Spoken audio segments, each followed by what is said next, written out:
अवसर पर अपने संबोधन से हम सबका मार्गदर्शन करें, अपने संबोधन से हम सबको प्रेरित करें। माननीय प्रधानमंत्री महोदय।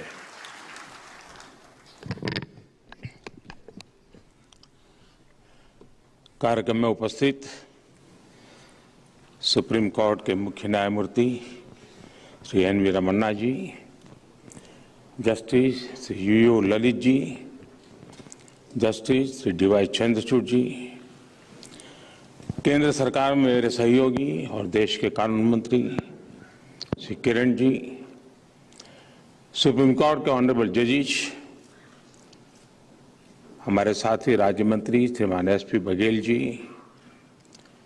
हाई कोर्ट के ऑनरेबल जजेस, डिस्ट्रिक्ट लीगल सर्विसेज अथॉरिटी के चेयरमैन और सेक्रेटरीज, सभी सम्माननीय अतिथिगण, देवी और सज्जनों,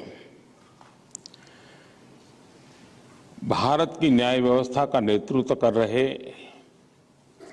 आप सभी के बीच आना हमेशा एक सुखद अनुभव होता है, लेकिन बोलना जरा कठिन होता है।